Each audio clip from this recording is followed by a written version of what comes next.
Welcome, everyone, to episode 48 of season 1, the final episode of the Cosmere Reads. I am here with Alondo. Oh, it's reverse. I always forget that. Alondo and Will. We're here in the hotel at Jordan Con in beautiful Atlanta. Yes. Let me know in chat. I know we got 4 people watching. If the sound is bad, we can move around mics and stuff like that. I did troubleshoot a little bit, but yeah, it's a lot. I mean, wearing a mist cloak for the final. Oh, I kind of want to lean this down slowly. Is that okay? Yeah, that's fine. Yeah. I can see my drinks and my boom. Yes. Now we're talking. There we go. Hey. Nice. And my dually cane's over there, so I might need to grab that. Dude, yes. In case. So if sound gets bad, just let us know and we will talk. Sounds good to me. Perfect. All right, awesome. Cool. So yeah, we've been enjoying Jordan Con a lot. Probably too much, right? Too much? Nah. Yes. Nah. No such thing. That doesn't exist in my lexicography. No. Too much doesn't exist. No, never. Don't look at the full bar right next to it. Don't tell secrets. Come on now. Secrets. No. Bag of secrets. Oh, Lord have mercy, dude. I gotta watch this movie. Okay, I'm sorry. Okay. Off track. Let's go. So we're nursing hangovers. At least I am. My Pimp King. Thank you. Pimp. Nursing a slight hangover. Yes. So we'll get through this. If my voice is a little gone, it's because I screamed so much last night, and drank too much. So yeah. Here we are. Welcome everyone. Feel free to chat away and chat. Holy crap! A live stream that I wait for. Yes. Anyone in Europe actually can watch for once because we're not recording it. Dark 30. I forget about that. Yeah, European people. Yeah, we do have some people actually lounging in the hotel room. So if you hear people in the background, it's because we have just Ian from the Will Reads. We got guests. Ian might hop in if he feels like so inclined. That's right. At some point. So nice. We'll hang out. Yeah. So good times. Waves from Europe. Cool. Yeah. Cosmere Connections. He's in England, so he's in Europe as well. We got our European watchers. Nice. So cool. All right. Well, anything you guys want to talk about Jordan Con? Any reviews you guys want to give? Well, it's our first Jordan Con. It is. The two of us. I loved it. I love the people here. This is great. Very welcoming community. Yeah, absolutely. Sure. It's a lot of fun. Yes. A lot of fun. I appreciated volunteering and the whole deal. Yeah. It's really a community. I mean, all day long. Yes. And I love that. Yeah. I mean, we are literally halfway through the con and I've been to a grand total of 0 panels. Oh, we're supposed to do that, aren't we? I forgot. Oh, my bad. My bad. I'll go to some tonight, maybe. My bad. We'll see. We'll get there. Played Tucker last night. That was fun. Yeah. It's only 10 p.m. Germany. Awesome. Cool. All right. So we have a lot to cover tonight. We're covering like a million chapters and finishing up the Hero of Ages. So because I want to get back to drinking more, priorities. We're gonna do this. So let's jump right in. It's gonna be time. So chapter 76. I am gonna do something different this week. Normally I do read out the entire epigraphs, but they are stupidly long. So we're just gonna talk about them. If that's okay. Just like it's a regular chapter or whatever. Yeah.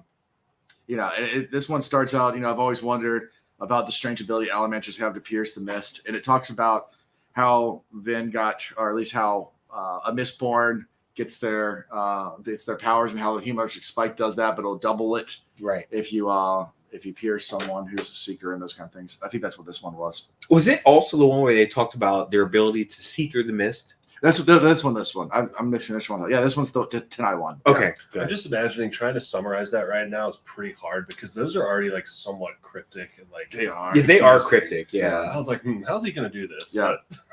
But you're doing good. I'm doing Keep fine. going. It's about Tenai. It's about being a Tenai and being able to see through the mist. Yes. How powerful Tenai is. Right. So, and we start with Vin, and Vin's kind of dead, but not quite dead yet. Which is weird because her corporal body disappeared in a previous chapter. Mm-hmm. And I thought, I was like, okay, well, now she's going to become like this ghost or something like that. Yeah. I didn't know what was going to happen, and now we're getting the resolution to that, right? Yeah. We're finding out what's happening with Well, her. she is as well. I mean, she's floating above Luthadel, and she tries to reach out. She realizes like, she has no hands. Like, she's like, I don't have hands, but I'm still aware of everything. Something about that sounds like a George Costanza thing, where it's like, I have no hand, I have no legs. Yeah. Can't Anyway, feel my legs. I have no hand. I had hand, and now I don't have hand. All right, keep going. Yeah. Yeah. So she's kind of looking over everything, trying to figure out what this, and feels all the immense power within her. And Right. and unlike before, where it's like a power that was finite, or you could there's an end to it. This is immense and infinite. Oh yeah. Power, and she realizes that you can't use this up because she absorbed all the mists. Yeah, we'll get to that later too. That there's no mist left. She's Jafar, basically. Yeah. Ultimate power. Any level of space, right? Something like that. Something like that. Yeah, there you go. Yeah, and so she does a little twirl to twirl out her new consciousness. I would say body, but it's not really body. No, She it's just not body. twirls her consciousness. Yeah. And sees something dark next to her. Yeah. And it's not in the normal form. It's just like this dark cloud, and it speaks to her, and she realizes it's Ruin, and he's just like laughs like, "Welcome to godhood." Right. Yeah. So it was either ruin or really bad Chinese food. yeah. In the shape of a fart, basically. That's kind of how I read that. That's exactly how I was picturing it. Yeah. That's kind of how.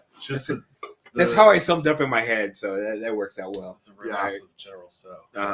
Yeah, it ends up having this little like fight amongst them where she's trying to do like little subtle things, and then he's also doing his own subtle things. Yeah, and they're fighting. Wait!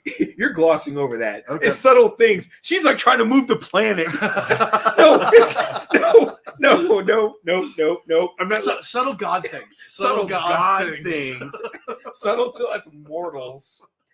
Huge in the scope of universes, maybe. She's like, I'm going to try to move the planet that way. Yeah. And I'm going to move it back that way. She stops up all the ash mounds instantly, cleans the air. Oh, yeah. But then the world instantly starts to heat up because the planet's too close to the sun. She's like, oh, crap, I'm messing everything up. Yeah. And then she tries to move the planet and creates a giant tidal wave, and Ruin just laughs like, "Oh, you're killing your own people." A tsunami comes in and just wipes out villages. I'm like, oh my god, poor lady. I mean, if you move the planet, the whole water moves. moves. All the things that happen. Yeah. Yes. Oh, it's poor lady. Yeah. Yeah. And by the way, I always keep coming back to this. Over the course of every episode, she's like young, right? Was she like 20? At this point, maybe 20, maybe 19, yeah, 20? 2021. I mean, imagine us at 19 or 20. If you were given godlike powers, what would you do? Me, I'm like, I want to bring Hubba Bubble Gum back, or something stupid like that, because I'm dumb like that. No, she's like wielding ultimate power, moving worlds and stuff, and trying to do the best she can with her limited education of the world around her, right? I mean, good on her. She's doing better than I would. That's all I'm saying. I'd be giving myself a really sweet lifted truck with like a nice sound system in it, A lifted truck. He's like, I need these 4-wheelers. That was me when I was like, yeah. I need this Toyota Tacoma 6 inches taller. Yep. I got you. All right. Yeah, exactly. Mm-hmm. So Ruin speaks of his frustration at the balance between the two forces.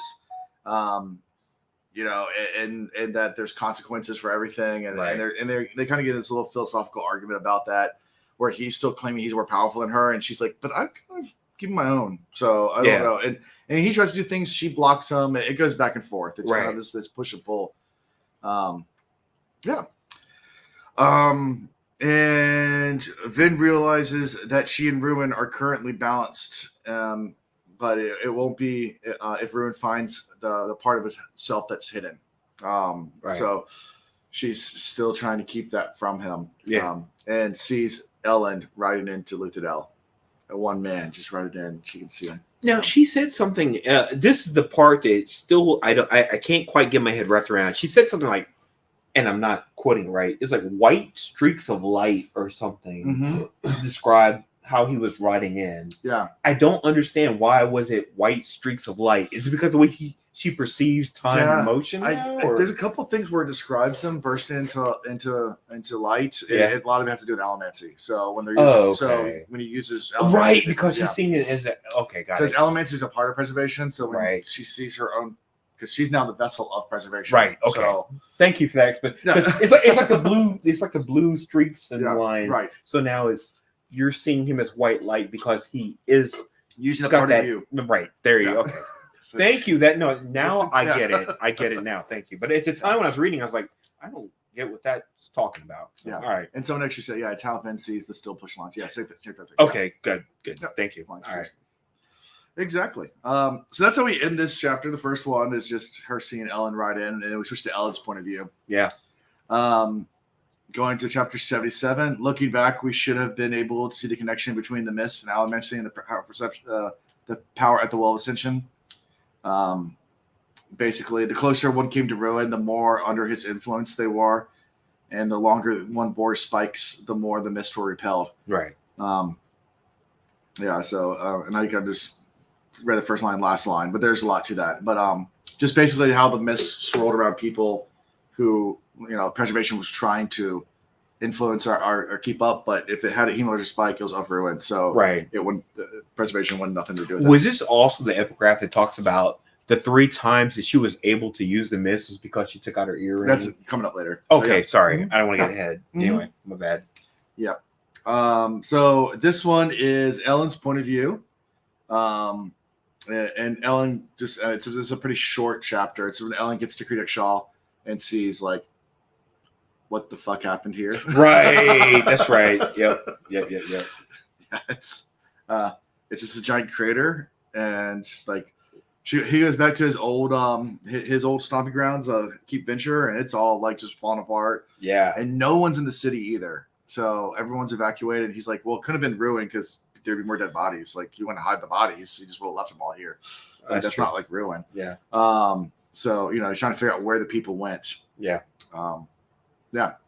Anything from that? Or no, he sees the crater and he's like, something bad. Nothing normal could have caused this. Yeah. So, exactly. Yeah. Because she went ham. Yeah. In that moment. And exactly. Yeah. She just obliterated. If there's a time to use the word obliterated, this is it, right? I mean, she obliterated that entire city. So, yeah. And when he gets to Keep Venture, that's when he sees a body slumped over and moves aside, and the sword's going right through him. Definitely samurai, Sabuku style. Seppuku! Right through, right? Yeah, stabbed himself through. And it's Penrod. Penrod didn't take his own life. Yeah. And he wrote a little note about how he needs to go to Terrace. And he's like, that doesn't make any sense. Why do I go north? And he hears a wind whisper, west. And makes him think. And we know, because we know what's going on, that Vin is using everything she can to communicate with them, but she can't directly. It's how Godhood works. That was a great literary device, by the way, showing what her perspective is and perception is, and then switching it around to when it's the other, the mortal recipients, right? Hearing her talk about this, and it's like, that's been happening the whole time. We've only seen it from the mortal perspective, and now we're seeing it from the godlike perspective of what it's like. You're trying to influence those around you, but you can't do it like, I just can't tap you on the shoulder and be like, hey, Alan. Probably could if Rude wasn't there to try to block you. Right, exactly, because that's his job. It's basically be the other side of the yin and the yang. So she's using everything she can just to do the smallest thing. He's trying to block everything. Right, so she's trying to subtly influence. Again, I love the writing that happens there. So it was also interesting how it describes like her just communicating with Ellen takes everything she has in terms of power. Yes, but then when they're talking about plugging the ash mounts and moving the planet, it's like take the risk. Yep. Well, then again, because once again, because Ruin realizes what she's doing is destroying, he lets it. I mean, he doesn't block her from doing those things. Right. Oh Whereas trying to communicate with Ellen, Ruin's actively trying to because stop there's a possibility that could actually disrupt his plans, right? Yeah. Makes sense.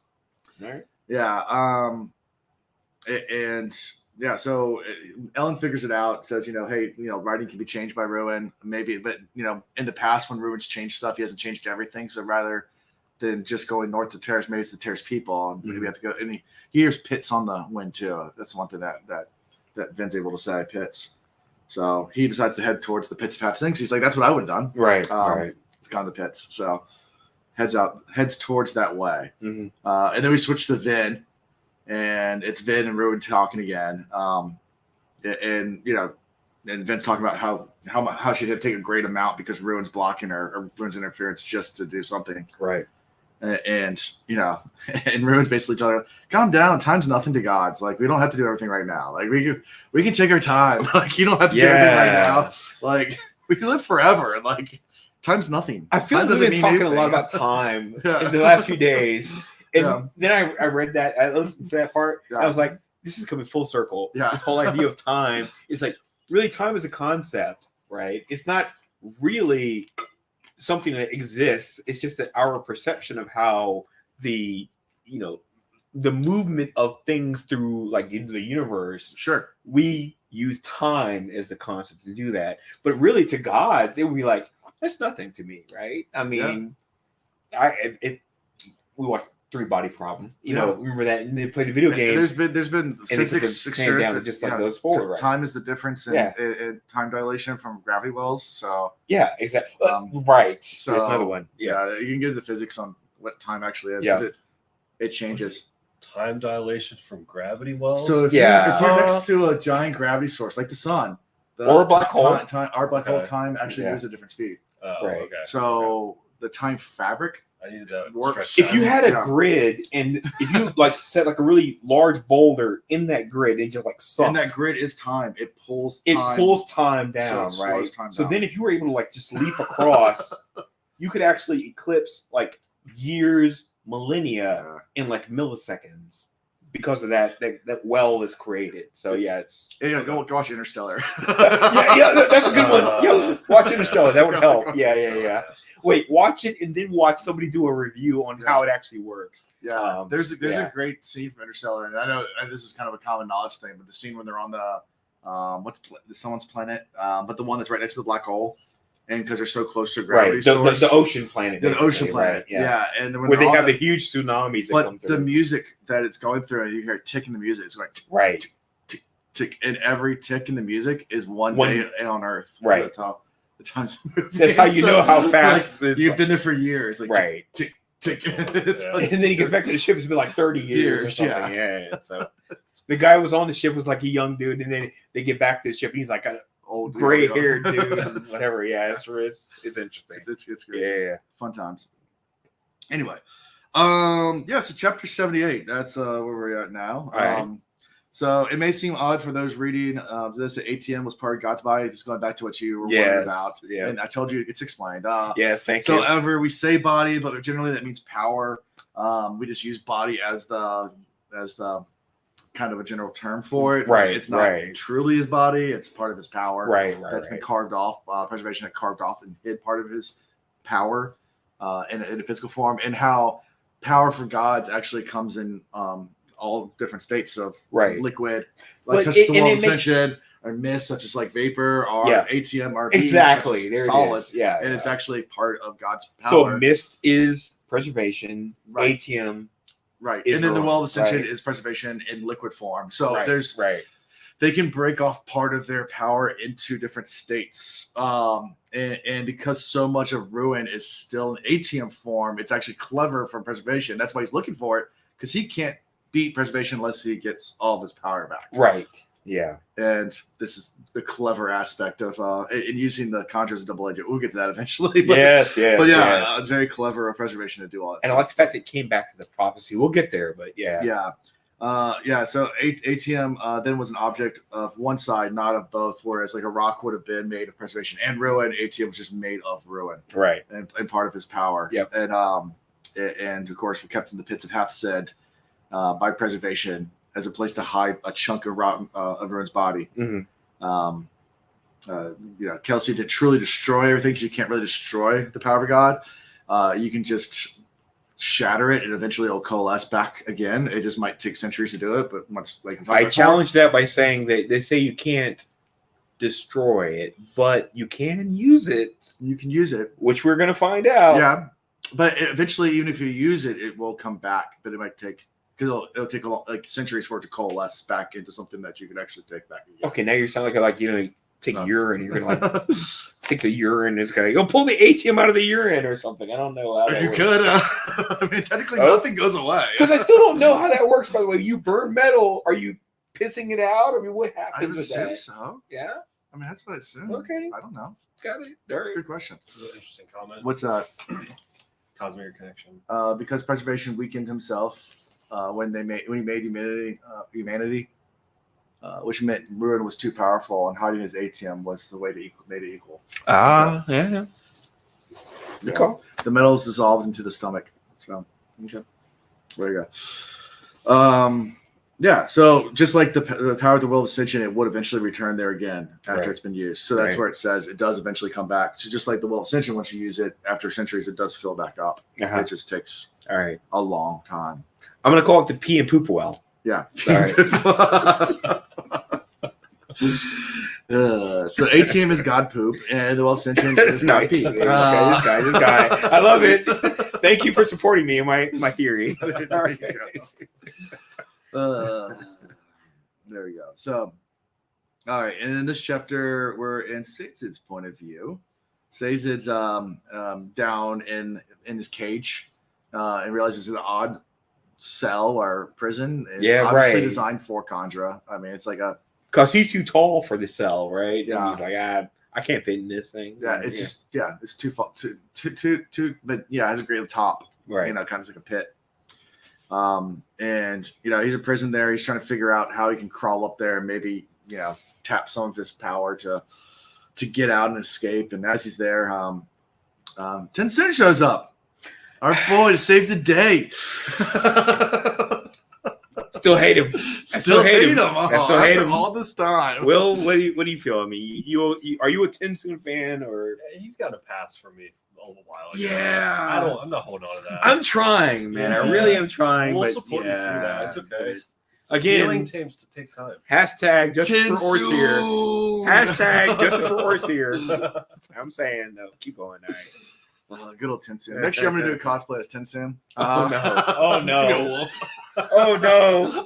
I'm gonna get a furry person to give me a furry costume. No. I'm just gonna run around the convention. Fine. In that moment, I will actually come around, but maybe until then, nope. Join the pack. Yeah. All right. There you go.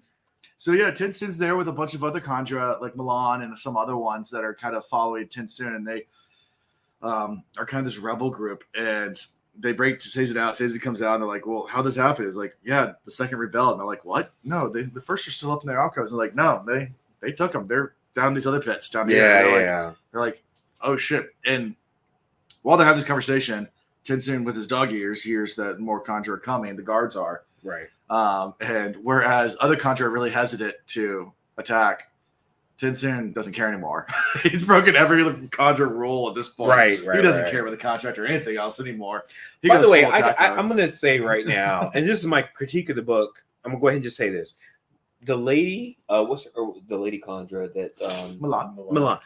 I feel like that was like a little shoehorned in last minute. Okay. It should have been there earlier. Okay. I thought she was going to have more of a yeah, because I mean, she really did not get much of anything. I mean, she does have like a little bit of a role here, but it's not much. And I'm like, let's flesh that lady out. You know, I'm using lady in like the ethereal because we don't really know how Kandra females work. Right. But I was like, I really wanted to hear more about her and how she operated.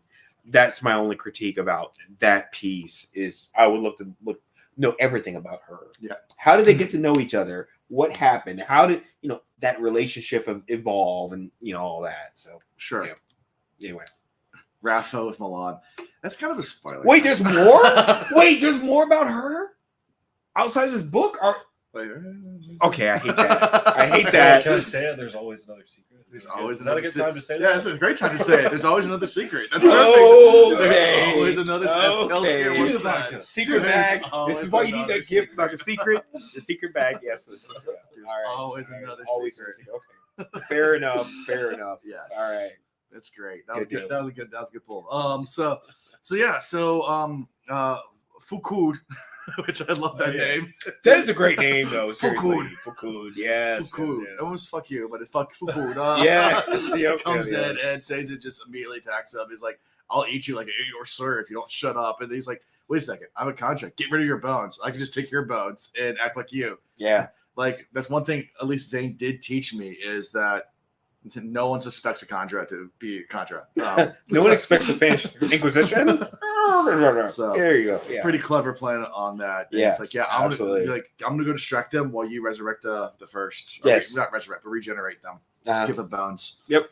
And that's how we end this chapter. Is Tinsun going off as Fuku to the seconds to play double agent as the first are being regenerated. Right. Yeah. Yep. Instead of hanging like a bag of moss. Yeah. Bag They're of just moss. a bag of moss. That's new. That's new. And you're right, because it's moss-like and all. Yeah. I'm just gonna come up in like one of those like sniper outfits and a ghillie suit. Like, Oh, I'm the first yeah. generation. right. Yeah. That'll be mine. Yeah. I would. Next year. I would listen to you. I would think you're like, like an ancestor that knows some things. Yeah. I could get behind that. But I never talk. Right. You just need to get like a bunch Exactly. of like plastic Walmart bags and then just hang some like Spanish moss on them and like tape it to it and just kind of like blob around like the con. I'm gonna sit there with a video camera and be like, I've never seen so much beauty, like American Beauty. Oh, look at that. It's amazing. Look at him with the bag. Yeah. All right. All right. So going on to chapter 79. Yes. I believe the Mist were searching for someone to become a new host for them.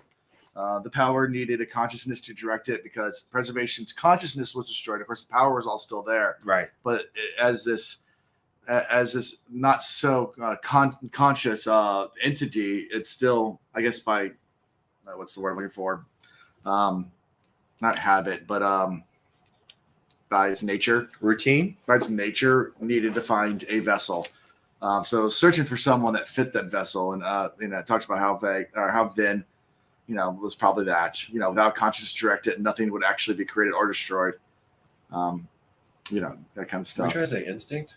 Instinct. That's what I was looking for. A little late on that Yeah. one. Sorry. By the way, I'm not sure if this is the place to bring it up, but the fact that both Preservation and Ruin had a specific plan they put together and were using Vin to do it from Jump Street. Yeah. It's crazy, Yeah. right? So it's like Ruin was like earring, etc. And Right. it had all these things lined up. And then you read this chapter and Preservation did the same thing. It was Right. like trying to specifically coordinate and do these machinations around Vin. So for some reason, the two godlike entities happen to focus on this one individual, which makes her the ultimate individual because you Right. had your entire life was shaped by two gods, right? Right.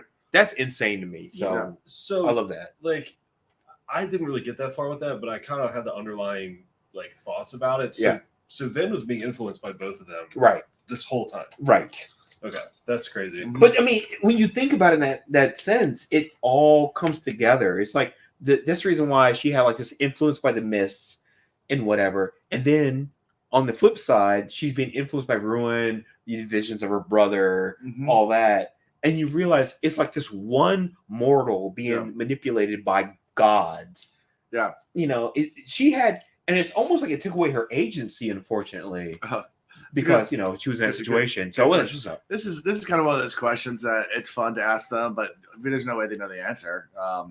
Yeah. Who do you guys think the OG vessels were for preservations of Ruin? I mean, Oh, that's a great question. yeah. Holy shit, that's a good question. Oh, I can't answer it right now. I have to put some thought into it, but that's a great question. Who were Who were the original? Who were the original? Well, who are like the current vessels? We see one of their bodies at the Right, end, because but, we don't know whose body that was when Ellen spoke to Preservation, yeah. and then a body like Fell down, collapsed.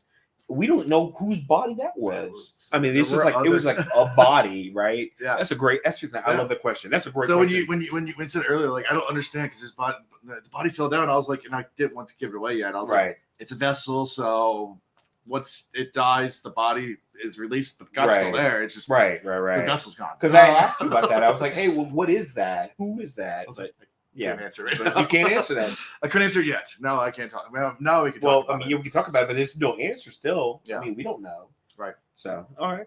Yeah. Good deal. Exactly. This is also, we're talking about 3 times that Vin drew upon the power of the mists. First time is when the Lord Ruler had ripped, using allomancy, ripped the earring out while fighting Vin. The second time is when she used the earring to throw it at Marsh, and then the mist came in, she was able to push and then control Marsh, and that's when he ran away. Yep. And the last time is when Marsh ripped it out. Right. And when she and again, I cannot wait for the reread. I am so excited about a reread, just so I can go back and figure out all the times when it was like so obvious, that this is what was happening. Yeah, and we just missed it. Yeah, right. And once Marsh ripped it out, that's when she went Super Saiyan, because at that point, Preservation was desperately searching for a host to pour itself into, because it hadn't a vessel for so long, and as soon as Vin was available, it was just. Exactly. Immediately started just like pouring itself into Vin. Right. To the point where, Vin disappeared because she became God. Right. Which now is great. But at the time I was like, where the fuck did it go? That kind of thing. But now I'm like excited for her. So. Yeah. And I love how in this little chapter summary, it's rather it says Vin's point of view, it's Preservation's point of view. It changed it to nice. Yeah. It's like it's not called a Vin anymore. And I love the fact that she wields ultimate power, but it brings you back to the Lord Ruler, thinking about you're in this place, you have all this power, and you just assume if I had ultimate power, I could just fix everything, snap of a finger kind of thing. Right. But you don't understand the ramifications of what happens when you do that, right? Yeah. I love that change in perspective. So, good stuff. Yeah, so Vin senses a change, or Vin's point of view as God looking over everything. Yeah. And she senses a change and follows Ruin to the pits of Hathsin. And Ruin at this point has figured out that's where he needs to send everyone. And starts sending all the Koloss, the entire world. That's the gift we were talking about. Yeah. Send everyone! Send everyone! Yeah, we forgot that gift, man. We gotta get on that. All right, that's the one. We'll get around to it. Yeah, next time. So and she sees something shining brightly down there because they've uncovered the ATM and she can see that she can see it shining down there. And of course, at this point now, Ruin can't because they've uncovered it, and Kanpar and all the seconds are now pretty much under full control of Ruin with their spikes, and they're trying to dig up the ATM and bring it out so that Ruin then can go and take it and make it completely restored. Yep. And Vin realizes at this point that if that happens, he will get the upper hand. Right. But that explains the prophecy so much, where the first generation said we would kill ourselves. Yeah. Because they knew that as long as they had the spikes, then there's the possibility of Ruin taking control of them. Right. And that's why the resolution. So now it makes so much sense. Yeah. So, yep. And they don't truly die. They just turn back to Misthreads. I mean, so they could be respiked and return back. It's right. So anyway, they're taking all the ATM, and Vin at this point starts to look back, and there's in these final chapters, there's definitely this appreciation for the big bad from the first book, the Lord Ruler. Like, he did some horrible things, but a lot of it was under the influence of Ruin. This guy has really come around in my mind. From being like the ultimate baddie to being somebody who really was just trying to do his best with what he knew. And imagine being like just a mortal who's been given godlike powers. Yeah. And then trying to do your best for the world. Not like the people in your neighborhood, the world. You know what I'm saying? It's like, oh geez, that's like insane. I know I couldn't handle it. Mm-hmm. I would make 1,000 mistakes. Oh yeah. Yeah. So good for him. Exactly. So we switch to Ellen's point of view. Ellen arrives at the pits, and you see some of the soldiers that are there that have misfallen. He's like, all right, you guys, I did those soldiers. I'm going to give you all the medals. Go ahead and burn it, and we'll figure out what you are. We'll divide everybody up. And, we need everyone we can that's an Allomancer because the Koloss are coming. And they go do it, and they're like, yeah, nothing worked. He's like, shit. And then the first generation at this point also has finished regenerating. Tinsun shows up and then starts to immediately attack Sazed. And he's trying his hardest not to. Right. And it's 100% Ruin controlling them. And that's when Haddock yells out, "The resolution has come." Yeah. You got it in, and Tinsun reaches to just, towards one hand's reaching, trying to pull spikes out, the other one's choking Sazed. Yeah. And Sazed loses consciousness. That's gonna be rough, though. I mean, it's kind of like Marsh when Marsh was fighting them. And, yeah. It's the same situation. It's like, I don't want to do this, but I'm compelled, and I have no choice in the matter, right? So I still hold a grudge for what he did to his own people, the Lord Ruler. Yeah. I mean, he does not get a free pass. Yeah, but then again, what he not. did to his own people too, I think was a lot of, like I said, Ruins had a lot of influence over him too. So how much was him versus how much was? I don't know. I mean, but the subjugation of his people is definitely terrible. Yeah. Oh yeah, 100%. Yeah. Yeah, you understand Ruin and his not the Lord Ruler. The Pythos was saying you understand where he was coming from a lot more over the course of the series than the first one, where he's just like in book 2, I started figuring out that there's a lot more to what he was trying to do. So he wasn't just trying to be evil for evil's sake. And there was a good point of cosmic connections. I mean, definitely if you want to call it racism, bigotry, quits the ska and those kind of things. 100%. Yeah, we're not excusing anything that. I'm not saying he was a good person. Oh, no one's saying he's a good person. But we understand where he came from, right? Yeah. He was just trying to do the best I mean, again, if any of us, I'm talking about mortals, were given that kind of power, would we be like 100% right in our decision making? No. Absolutely not. It's never going to happen, right? Because we're mortals. We're humans. We're going to make mistakes. Sure. We'll just do the best we can. Yeah. And that's probably what happened with him. So. Sure. I think Marsh was the biggest tragedy, in my opinion. Poor Marsh. Agree. Yeah. Hashtag Marsh. Marsh is my dude. Marsh. Yeah. Poor Marsh.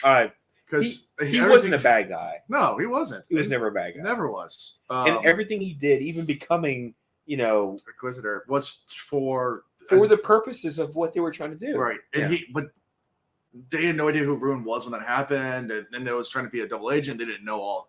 Yeah.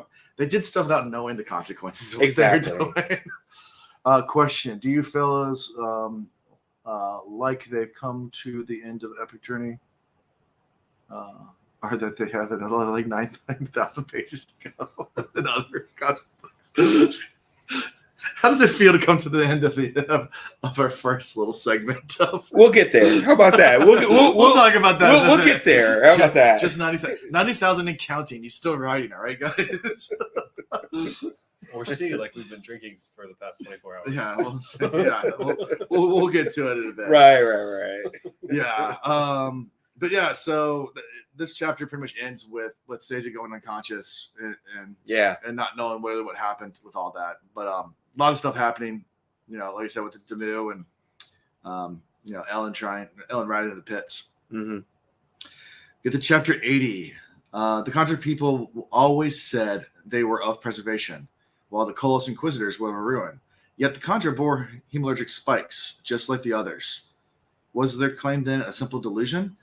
And then it goes on to say, I think not, that they were always the double agents, that they had enough wherewithal and to be that one thing that where, if Ruin tried to control them, they would end up being useless. So they had the ability, like it just was a clever way the Lord Ruler used them to be 1 foot in, 1 foot out. Right. Yep. So the vast majority, they could switch sides in the middle and leave them unable to seize the prize. Mm-hmm. Kind of as a thing. So yep. So they were of preservation all along. Is what. Well, I guess we know who it is. That's what Sazed says. Yeah. Because if you go back and read all the epigraphs, and they all go in order, it's like a letter written by Sazed. Mm-hmm. Yeah, it's like a little book, so you can actually read them all. It's kind of cool to do it in this book. Yeah, it was great. I love all the epigraphs, but again, it got ruined for me about who wrote them because of the voice Michael Kramer. Because the voice, he did it in Sazed's voice the whole time, so right. I knew from chapter 1 that's who it was. Yeah. Unfortunately, I am the hero of ages. Mm-hmm. Yep. So we're with Demu. I think we're we're Ellen's point of view. But Demu comes up to Ellen and says that, there's a few 100,000 refugees in the pits. And Ellen's like, we're all going to get slaughtered. With no city walls, no defense. And this is where Demu tells Ellen that the refugees came to the pits because Kelsier told them that, if things get bad, go to the pits. And Ellen asks them, like, who saw Kelsier? And they go, like, to the guards and, like, we saw him. He came back. And, of course, that was Tensoon telling them to go to the pits. The timing of this all threw me off. I was like, when? Because Tensoon was Kelsier, like, a long time ago. Well, that was a few. Now, he had the bones still. Yeah. But it was Look at the bones. It was but he had the bones bones on a timeline thing. We're jumping from one character. Exactly. But I was like, oh, man, the timing is, like, kind of throwing me off a bit. So, it's just being truthful about that. Yeah. Which Cosmere is next? Next era No, we're not. We're not going to Era 2 yet. We're going to Elantris next.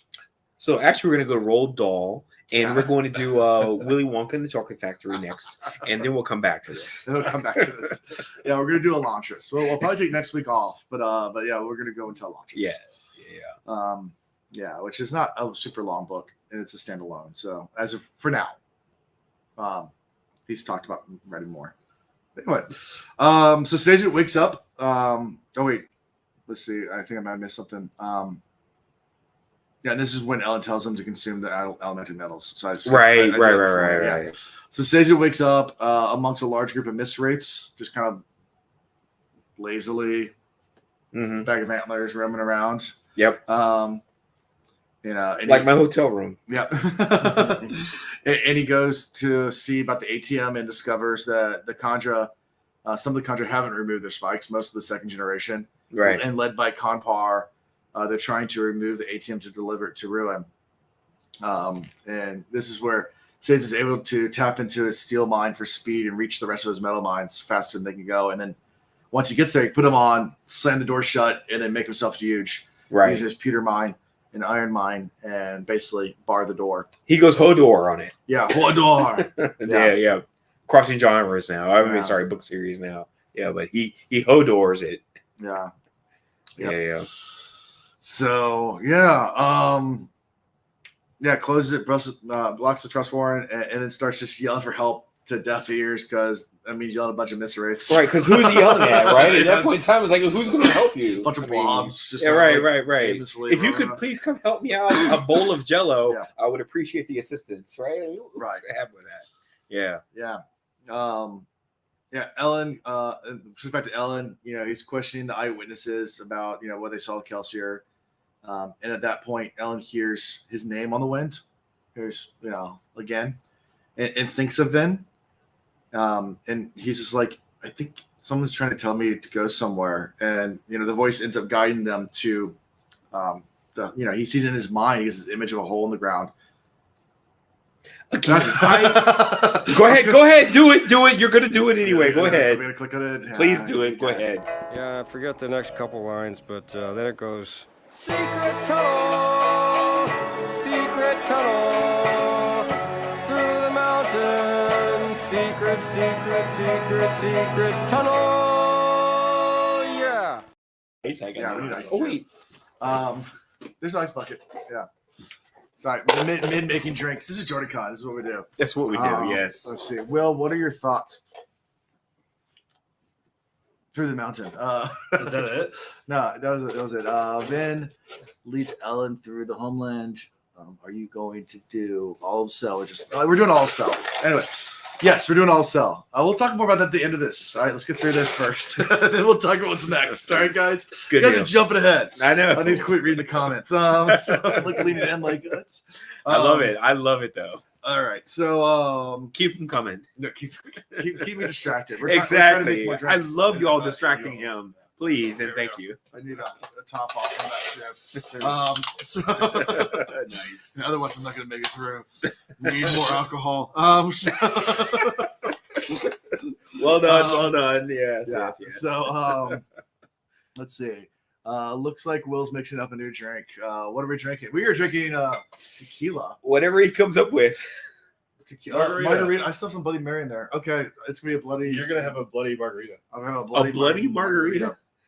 It'll be great. Hair of the dog. That's Oh yeah, there's a lot of hair of the dog going on this That weekend. was it? Seriously. Yeah. Smells a little more.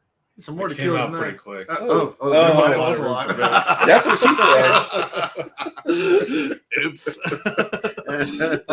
This guy. Get margarita. There you Yeah, go. okay, yes, Don't go in, complain go in, about go how in. that tastes. Ooh, that's deep. This is gonna be. That pour was deep. Nice. Let's see. Hey, you might want to shake that up a little bit, man. You swirl it around. There you go. That's not bad. That's good. All right, so Good call. All right. I'll make it through. So He'll muscle through. Here he He'll goes. muscle through. That's right. Yeah.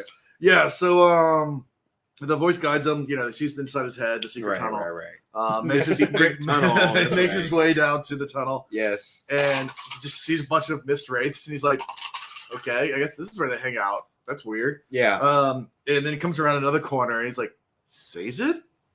like, And you see Caesar holding the door, like, hold Yeah. door, Yeah, hold door. He's yeah. like doing that. It's like, thank God you came in. Like, in a moment of excitement, lets it go, and like all the Contra come busting out. Right. And of course, this is all second generation Contra who have never actually been outside the cave ever, have no training in fighting at all. They have Like, no, it's like they it's have a no idea small what they're group. doing. They just Yes. get laid down. But they get laid out really fast by a group of soldiers, just like, Boom, yeah. okay, we'll just break all your bones. You guys Right, can't go right, anywhere. right. Like, all right, Seiza, what's going on? He's like, and Seiza quickly explains that here's where the ATM is. The ATM is, and Right. Alan's like, it's been here all along. That makes Yeah. sense. And then that makes him think. He's like, wait, in Orto or was it Patrick City, whatever. The obligator, Yellen, was an ATM misting. He says, but none of the other. Oh, right. He has his Right. realization. And he's like, gives Demu. So I don't know if this is the same chapter or not, but I think it is. Where he gives it to him, and he just Yeah, his I think eyes this get is really that chapter. big. Yeah, He's like, yeah. oh crap, that's what you are. And we also learned that Ellen's never burned ATM either. This is Ellen. This is all new. Yeah. Which I forgot until it was said Yeah. that he's never burned it because it's never rare, come up. I mean, it's not like something like there's like ATM just floating around, right? Mhm. I mean, yeah, some people And wear they can like never find beads it. on their head, but that's about it. Yeah, they right? can never So, find it yeah. too. So So yeah, all fun. yeah. So so they stop the group. Says it. Tells them about the ATM horde. Yeah, and they know that by sunrise the Colos will be there. Yeah. But now they have a bunch of ATM, and By the way, this is also where 100,000 100,000 Colos. By the way, let's just like put that in perspective. 100,000 bearing down on you. I'm like, Hopeless. oh my Yeah. god, there's no way. I don't No care hope. what your powers are. No hope. Thank you. Yeah. So by word count, they are about 18% of their way through what's currently been written for the Cosbeer. Yes. Is that Sure. how that works? Yeah. Who calculated that? I don't know who did the math on that, but that's impressive. That sounds right. I like the math on that. 18%. 18%. As long as it wasn't 16, we're good. It seems like 50% is just Stormlight, but that's I'll look at the numbers shit. later. I've heard so much about this. I am Yeah. looking forward to that. Stormlight's We hit fun. Stormlight. Yes, Stormlight's yes, great. yes. We'll get there. Yes, we will. So yeah, they basically know that basically orders them to take all the ATM bring all the refugees to the homeland, Right. Because there's plenty of room in those caverns. They have these giant places, and just bring everyone in here. There's only 4 entrances. We can guard this a lot better. Yeah. And Ellen's kind of trying to figure out a plan, but that's all he's got so far. Yeah. Chapter 81. 81. Yeah. Oh, the chapter. Yeah, Lord well, have 81 mercy. and 82 are both- Everything yeah, happens everything in 81. here Lord is- have mercy. This is good. Yeah. Snapping always has been a dark side of allomancy. A person's genetic endowment makes them a potential allomancer. Of course, they have to almost die to do it. When Preservation set up the Mist, he was afraid that Ruin escaping the prison. In those early days before the Ascension, the Mist began to snap people as they did during our time. But the action of the Mist were the only way to awaken those allomantic powers. So eventually Preservation stopped doing it, but people started doing it themselves. But then later started doing it again because people needed allomancers. Yeah. Yeah. Same Zool. What's that? So can't stop singing Secret Tunnel. Yeah. All We're weekend. sorry. Yeah. That's been us all weekend. That is some really good. Some clean yeast. Okay. We'll talk about that later, guys. The Mist. So the mist of that day only created mistings only. There were no Mistborn until the Lord Ruler made use of the nuggets. So back before the Lord Ruler, there were mistings still, because preservation is still around, but there was no Mistborn until the Lord Ruler took the power from the Well of Ascension, and that's one of the things that he did. Right. Was made a few people Mistborn, and that's why they were so rare.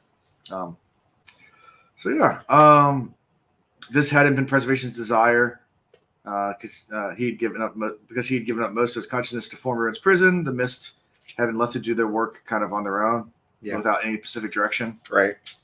Ruin, subtle as ever, knew he couldn't stop the Mist from doing their work. However, he could do the unexpected and encourage them. So he helped making them stronger. That brought the death to the plants of the world, and what was known to become the deepness. Right. So Ruin realized he can't destroy the Mist, but he can just use it to destroy.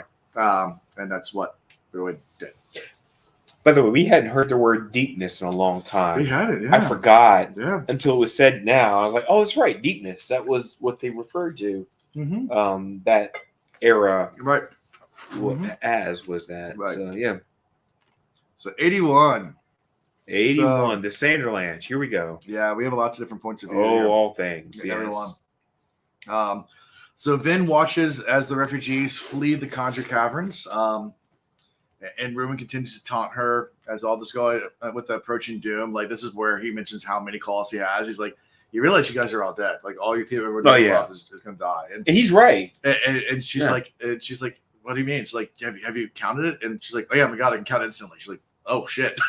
Like, it's like 100,000 Koloss. Yeah.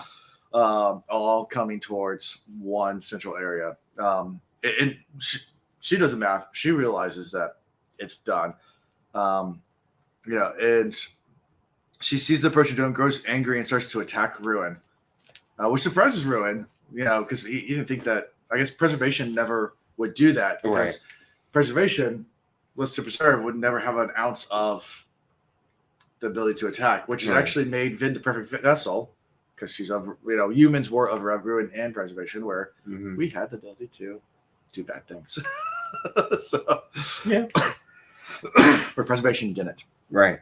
But, she is not able to defeat them, but actually does kind of get the sense that they are actually more evenly matched than she thought from this little encounter. Right.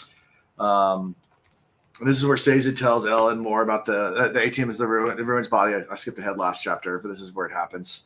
And advises him not to surrender it to their foe. And Sazed calmly tells Ellen not to worry, since Vin will save everyone. He's like, don't worry, Vin's going to show up. Vin's going to save everyone. Because at this point, they still don't know that Vin's dead. Right. No one gets the fact that her corporal body is gone. It's gone. No one knows that. They don't get the concept right now. So that's rough for them, because they're like hoping for their savior to come around. Yeah, and she's never going to come, because she's now. No way.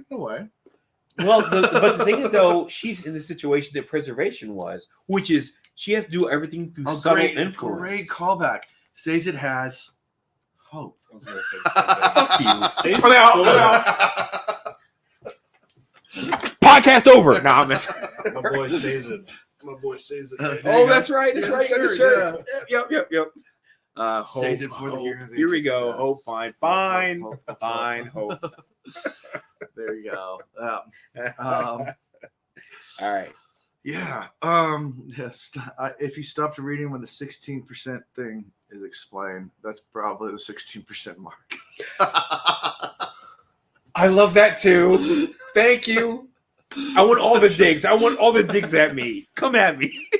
Because 16, y'all know Since his library powers activated. This is great. Guys, keep coming on. Please do this. Yeah, keep going. Great, I want to hear all this. Yes. Yeah. My shirt says Sazed for Hero of Ages. It's Sazed for Hero of Ages. Yes, there it is. Best shirt. My new con shirt. Awesome shirt. I love that. I like that back flex though. That back flex is nice though. He is strong. All the mines on there. Yeah. Someone's doing some trap work. Is on that one. That trap work. Here we go. Yeah. Seated bros all day. Yeah, and this is where he thinks about how this I skipped ahead last chapter. This is where Ellen thinks about the elemental powers of ATM, Yeah. And has Jimmy take the ATM. He burns it, and immediately his eyes get big. Yeah.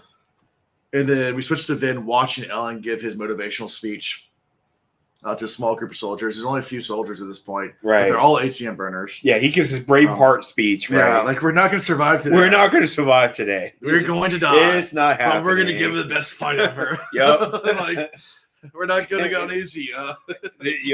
And it's a rough speech. I mean, you really think about it. Because they know the odds, I don't care what's going on with you, it's insurmountable. Sure. There's no way you're coming out of this alive. Yeah. Right? Yeah. I mean, I can just think of like a couple of things like that where, so funny story. So, most of the Purple Hearts even given out today by the U.S. military were actually minted for World War II. Because if we had not decided to drop the bombs in Japan, there was a whole operation. We were going to make a massive like D-Day like invasion into mainland Tokyo. Right. Or mainland Japan, like near Tokyo. The math they did on it in the best case scenario, the amount of death they were expecting was going to be like 200,000. Catastrophic. It was like 200,000 soldiers. So they had minted or made a bunch of Purple Heart medals and expect in the anticipation that they would have hundreds of thousands of wounded soldiers. And not every Purple Heart given out today is from that, but they still have a large amount because we never did it. Because we never did that invasion. Yeah, but the losses were going to be like crazy high though for that. That's the reason why they did that. And of course, people don't remember they actually dropped a firebomb in Tokyo, which wiped out like 100,000 people. Yeah, and that was before the two nuclear bombs that went off. Yeah, but they knew it's like if we go in, like D-Day feet on ground, it was going to be catastrophic. Yeah, I mean because again, the insurmountable like losses and everything. So that's what I felt like about. Someone said every Purple Heart is from that. Okay, I think they meant some new ones now, but for years every Purple Heart was from that. Because they just assumed that was like the reserve is still being used to that. Yeah, it's it was a lot. They knew. Yeah, they made a lot of anticipation for how bad. This is very similar in the fact that you're going into basically a meat grinder of just the Kolos, 100,000 Kolos. Yep. That's maybe 300's a better comparison. I don't know. Where you're going against a massive army and you're just a few. David and Goliath. Yeah, David and Goliath. Hey, by the way, Meat Grinder by MF Doom. Listen to that song. It's a great song. It's a great song. Do it. Okay. Big spoiler shirt. Makes sense what someone said. Yeah, I'm only wearing it for this episode. But he can only do it this episode. He can do it any other episode, right? So it's the only one. I shouldn't have showed them until the very end. That's at the very end. Yeah. You guys wear a jacket, right? Yeah. I mean, I guess he could have a sweatshirt on. I mean, whatever. So after he does the basically the motivational speech, they go out to go fight. They basically eat so much ATM that they almost throw up. Oh my God! Yeah, and then they keep on going back to the entrance to eat more as they start getting low. By the way, hashtag metal bellies. Yeah. And she realizes that Ellen and his group are growing brightly. And she realizes that they're burning ATM. Right. And by the way, it's crazy that she can't see metal now. Right. So it's like you see what is from her perspective of not being able to see metal, and so now she's in the same situation Ruin is in. Right. And it's like this. It blew my mind for a second. I was like, "Oh, that's right." Yeah, she can see it being used. Yeah, she can see it being used, but she can't see where it is. Yeah. And she can't see like metal enclosures and all that kind of stuff. So and saw Ellen come out, and she's like, "No, Ellen, don't do that!" And running by himself out of the cave. Yeah. Towards the Kolos army coming across the hill. Yeah. And then all of a sudden just burst into light, and she realizes like he's using ATM.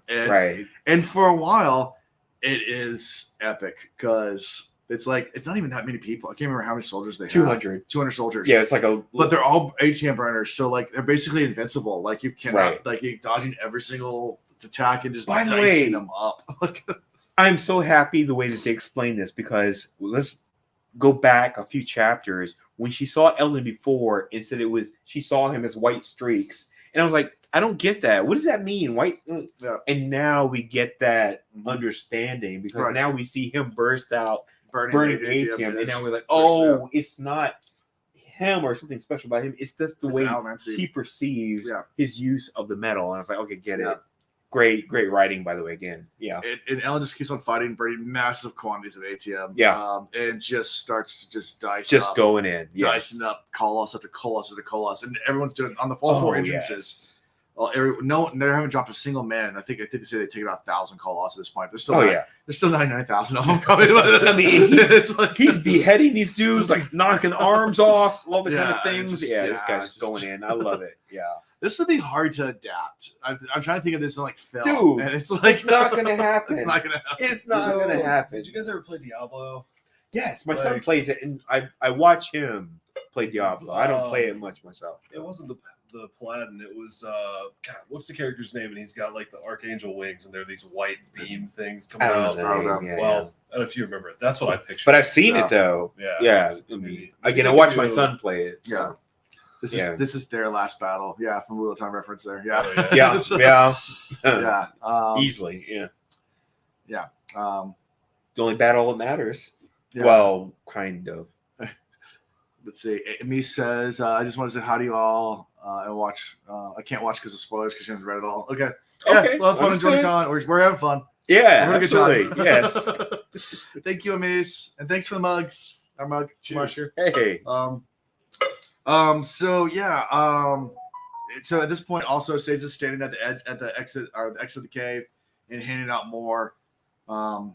ATM, yeah. As they run low, they run back and grab a handful of beads and eat them. And Right. Ruin's super frustrated by all this and tries to actually attack Vin, but Vin's able to rebuff him. Mm-hmm.